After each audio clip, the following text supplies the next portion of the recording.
प्रिय आत्मन आजिर मुनि समाजर अमृतवाणी आजिर कार्यक्रम को मु स्वागत करुछि। निम्या मुनि आम सहित मध्य उपस्थित अछंती। निम्या मुनि जयजीव। जयजीव।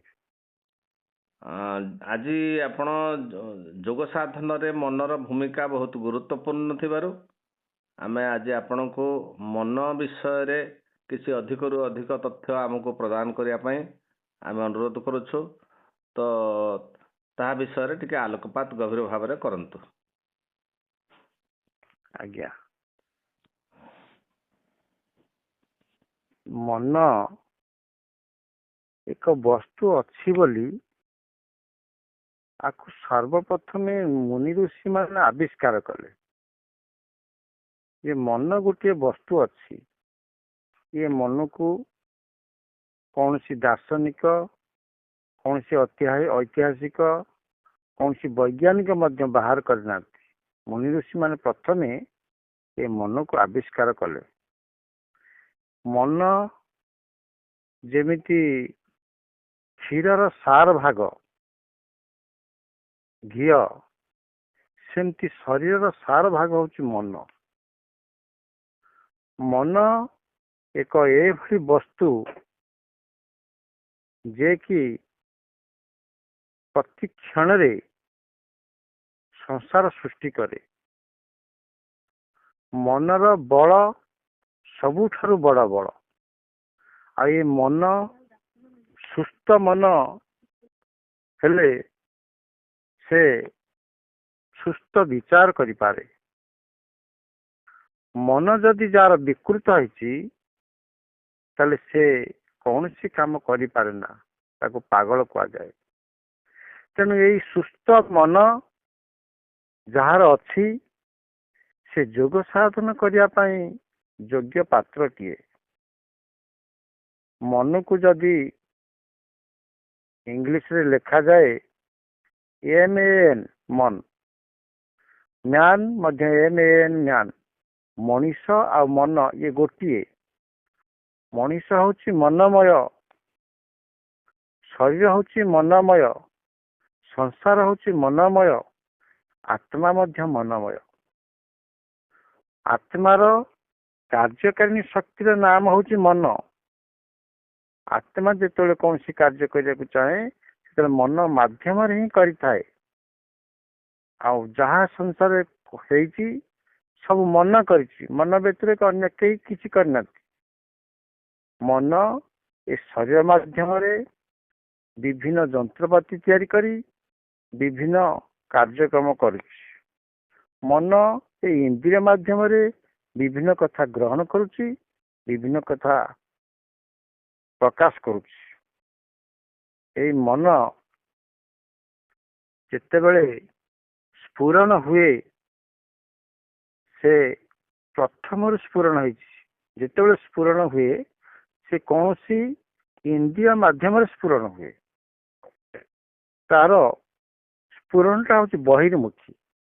बहिर्मुखी मन कौन हुए ना वृत्ति स्वरूप अवस्था थाए, संसार अभिमुखी ही थाए। तुम ये मन संसार अभिमुखी है कौन करछि ना दुख सुख रे भागीदार होछि, संसार ग्रस्त हो जाउछि, संसार प्रति आसक्ति हो जाउछि। जेतेबेले से संसार प्रति आसक्ति हो जाउछि सेतेबेले से आत्मकैंद्रिक हो पारुनी। मनर होछि 6टी अवस्था। गोटे होछि मूढ़ा अवस्था, गोटे क्षिप्त अवस्था, गोटे विक्षिप्त अवस्था, गोटे एकाग्र अवस्था, गोटे निरुद्ध अवस्था आ गोटे निर्गुण अवस्था।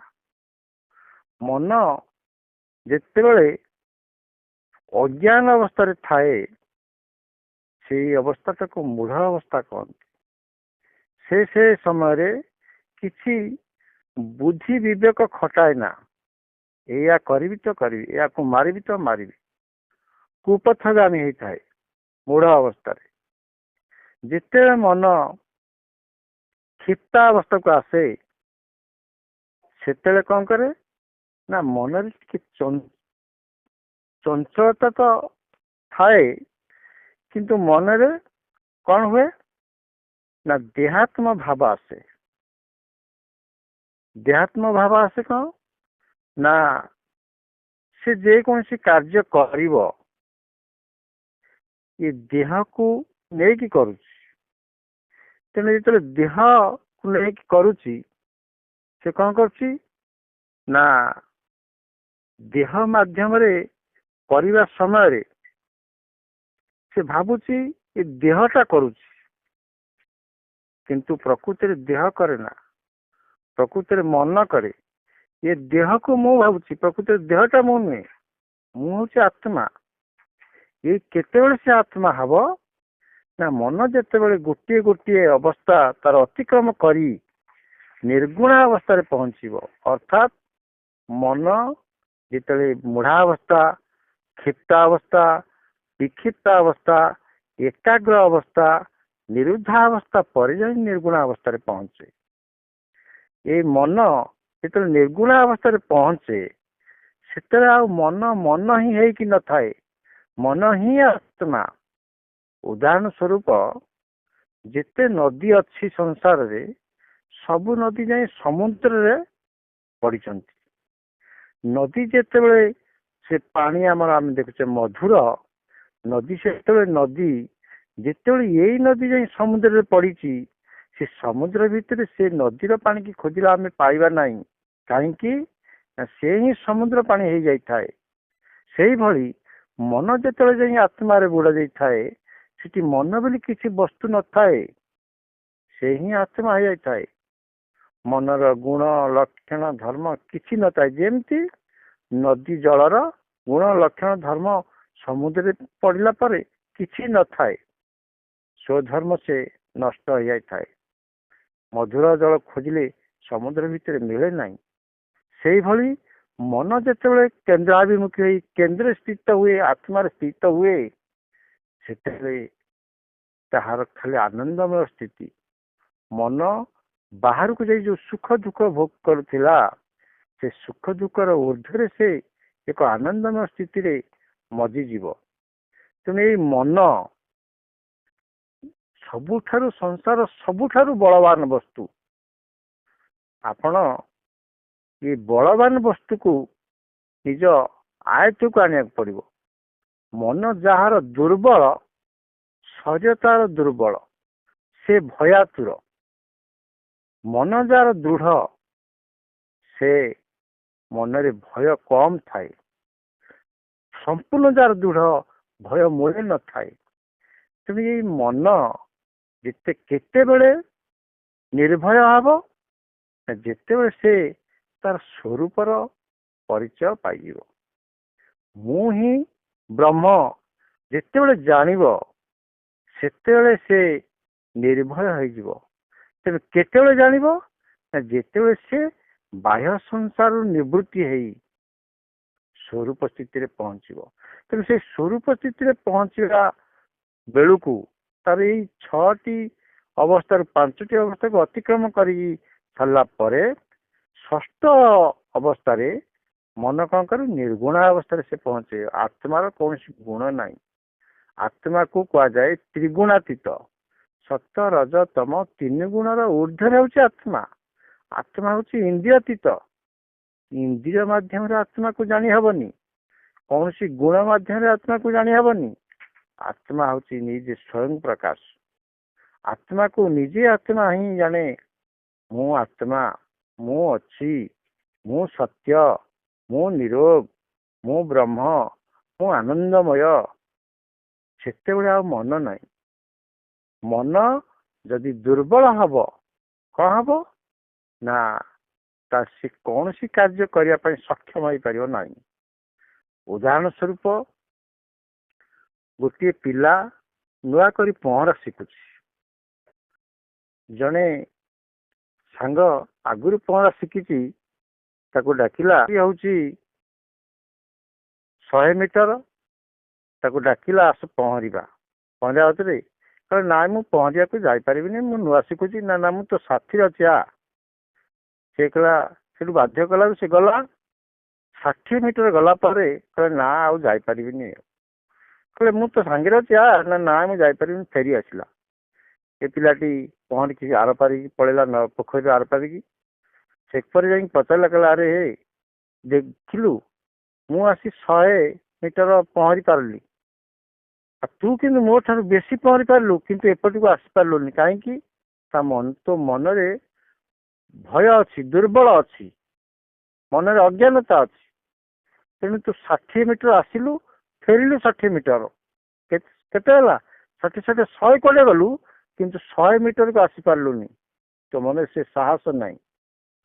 ତେଣୁ ମୁଁ ଆସିଲି 100 ମିଟର, ମୋ ଚାହିଁ ତୁ 20 ମିଟର ଅଧିକା ଗଲୁ, କିନ୍ତୁ 100 ମିଟର ପୋଖରୀକି ଅତିକ୍ରମ କରିପାରିଲୁ ନାହିଁ। ଯେତେବେଳେ ସେ କହିଲା ସତେ ତ, ଆରେ ମୁଁ ଯାଇଥିଲେ ତ ଯାଇପାରିଥାନ୍ତି, 60 ମିଟର ଆସିଲି, ଆଉ 40 ମିଟର ଯାଇପାରିନଥାନ୍ତି? ନିଶ୍ଚିନ୍ତ ଯାଇପାରିଥାନ୍ତି, କିନ୍ତୁ ମୁଁ ଗଲିନି, ମୋର ମନରେ ସେ ସାହସ ନାହିଁ। ତେଣୁ ମନରେ ଦୁର୍ବଳତା ଆଣିଲେ କୌଣସି କାର୍ଯ୍ୟ କରିବା ପାଇଁ ଆମେ ସକ୍ଷମ ହେବାନି। ତେଣୁ ମନରେ ଦୃଢ ବଳ ଆଣିବା, ମନୋବଳ ହେଉଛି ସଂସାର ସବୁଠାରୁ ବଡ଼ ବଳ। ଏ ବଳ ବିରୁଦ୍ଧରେ କେହି ବଳ ପ୍ରୟୋଗ କରିକି ମନକୁ ହଟେଇ ପାରିବ ନାହିଁ। ତେଣୁ ଆପଣମାନେ ସେଇ ମନର ବଳକୁ ଚିହ୍ନନ୍ତୁ। ମନ ହିଁ ଆତ୍ମା, ଆତ୍ମାର ଆତ୍ମଶକ୍ତି, ମନ ବଳ, ଇଚ୍ଛା ଶକ୍ତି ସବୁଠାରୁ ସଂସାର ବଡ଼ ବସ୍ତୁ। ଆ ସମାନ ବସ୍ତୁ ସଂସାରରେ ନାହିଁ। ତେଣୁ ଆମେ ହଉଛି ସେଇ ଆତ୍ମା, ଆମଠାରୁ ସଂସାରରେ କିଛି ବଡ଼ ବସ୍ତୁ ନାହିଁ। ଆମେ ହିଁ ବ୍ରହ୍ମ। ଏଇ ଜ୍ଞାନ ଯେତେବେଳେ ହେଇଯିବ, ଆମେ ନିଜକୁ ଆମେ କୃତ୍ୟ ମନେ କରିବା। ଆପଣମାନେ ସମସ୍ତେ ପ୍ରତ୍ୟେକ ଦିନ ସାଧନ କରି ସେଇ ସ୍ଥିତିକି ଯାଆନ୍ତୁ, ମନୋବଳ ବଢାନ୍ତୁ, ଆତ୍ମବଳ ବଢାନ୍ତୁ, ଇଚ୍ଛା ଶକ୍ତି ବଢାନ୍ତୁ, ସ୍ୱରୂପ ସ୍ଥିତି ଯାଇ ପ୍ରକୃତ ସୁଖ ଶାନ୍ତି ଆନନ୍ଦ ଉପଲବ୍ଧି କରନ୍ତୁ। ଏତିକି କହି ଆଜିର ଅଧ୍ୟାୟକୁ ଏଇଠି ବିରାମ ଦିଆହଉଛି। ସପ୍ରେମ ଜୟଜୀବ ଜୟଜୀବ ଜୟଜୀବ। ହଉ ମନିଜୀ, ଜୟଜୀବ, ଧନ୍ୟବାଦ। ଜୟଜୀବ। ଏତେ ବଡ କଥା ମନ ବିଷୟରେ ଆଜି ଆଲୋଚନା ହେଲା। ହୁଏତ ଆମର ସମସ୍ତଙ୍କ ମୁନି ସମାଜରେ ଏହା ଏକ ଶୁଭପ୍ରଦ ଫଳଦାୟକ ହେବ। ଏଣୁ ଆମେ ଆଜି ଏତିକିରେ ରହିବା। ପରେ ପୁଣି ଅନ୍ୟ ଏକ ଅଧ୍ୟାୟରେ ଆଗକୁ ଆଲୋଚନା କରିବା ଅମୃତବାଣୀ। ଜୟଜୀବ। ଜୟଜୀବ।